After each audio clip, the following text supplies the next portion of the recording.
Hello thinkers, Venky Atluri after Lucky Bhaskar, Surya after Karuppu, Mamitha Baiju after Jananayakan, producer Nagavamsi after Lenin ఇలాంటి huge success తర్వాత వస్తున్న movie Vishwanath and Sons. కన్నా ఇలా ఏళ్ళు చిన్నది, నాకు ప్రాబ్లం లేదు. నాకు ప్రాబ్లం.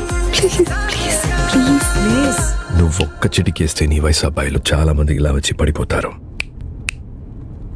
కావాలంటే ఇంకో 4 చిటికలేస్తా, నువ్వు పడు చాలు.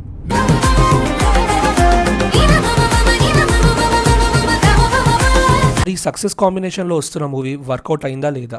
Let's find it out in this video. Surya alias Sanjay ఒక 42 years ఓల్డ్ సక్సెస్ఫుల్ మ్యాన్, వాల్యూస్తో పాటు డబ్బు కూడా ఉన్న మనిషి. బట్ మ్యారేజ్ మీద అతనికి ఒక డిఫరెంట్ ఒపీనియన్ ఉంది. ఎందుకు అనేది మూవీలో చూడాలి. ఈ 42 years ఓల్డ్ సంజయ్ లైఫ్లోకి 22 years ఓల్డ్ మమిత ఎలా వచ్చింది అండ్ వీళ్ళ జర్నీ ఎలా ఎండ్ అవుతుంది అనేదే మూవీ కాన్సెప్ట్. పెద్దగా ట్విస్ట్, టర్న్స్ అండ్ సస్పెన్స్ ఏముండదు, ఒక మంచి ఫీల్ గుడ్ మూవీ. సూర్య స్క్రీన్ మీద ఉన్నంత వరకు అటెన్షన్ మొత్తం అతని మీదే ఉంటుంది. అతని మేనరిజం కానీ, అతని లుక్స్ కానీ, అతని యాక్టింగ్ కానీ చాలా బాగున్నాయి. స్పెషల్గా ఎమోషనల్ సీన్స్లో చాలా సటిల్గా యాక్ట్ చేశారు. If not Mamitha, present generation యాక్ట్రెస్లో ఎవరు అసలు ఈ రోల్కి సెట్ అవ్వలేరు అన్నంతగా యాక్ట్ చేసింది. ఎస్పెషల్లీ సూర్య అండ్ మమిత మధ్యలో ఉండే కెమిస్ట్రీ చాలా బాగా వర్కౌట్ అయింది మూవీ అంతా. రాధికా శరత్ కుమార్ సూర్య మదర్ రోల్లో యాక్ట్ చేశారు. తనకు కూడా లిమిటెడ్ స్క్రీన్ టైంలో చాలా బాగా పర్ఫామ్ చేశారు తను కూడా. Venky Atluri, this man deserves a huge applause.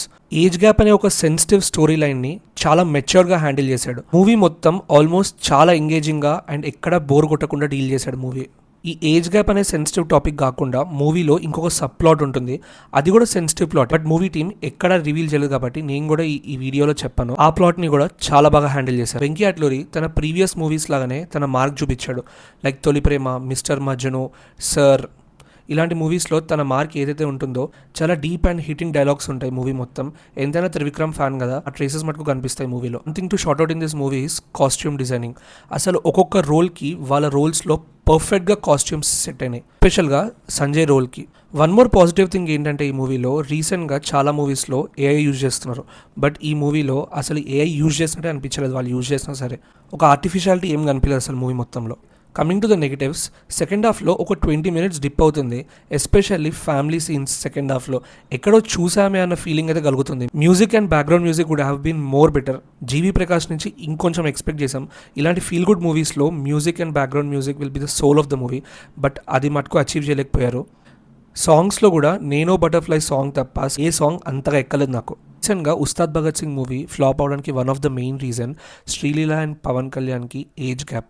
And ఇలాంటి ఏజ్ గ్యాప్ మూవీస్ వీళ్ళ కాంబినేషన్లో పడుంటే ఇంకొంచెం జస్టిఫికేషన్ ఇచ్చి ఉండేది అండ్ చాలా బాగుండేది. మన తెలుగు ఆడియన్స్కి ఇంకా కనెక్ట్ అయ్యేది. ఓవరాల్గా నాకు ఈ మూవీ నచ్చింది. ఒక నీట్ అండ్ క్లీన్ మూవీ, ఎలాంటి వల్గారిటీ లేకుండా ఫ్యామిలీ మొత్తం వెళ్ళి చూసేయచ్చు. You can also give it a try for this weekend. And yes, ఫస్ట్లో చెప్పినట్టు వీళ్ళ సక్సెస్ స్ట్రీక్ కంటిన్యూ అవుతుంది అండ్ ఈ కాంబినేషన్ చాలా బాగా వర్కౌట్ అయింది. ఓకే, మీరు ఈ మూవీ చూసారా? చూస్తే మీకు ఎలా అనిపించింది? Please do like, share and subscribe to my channel and follow for more content.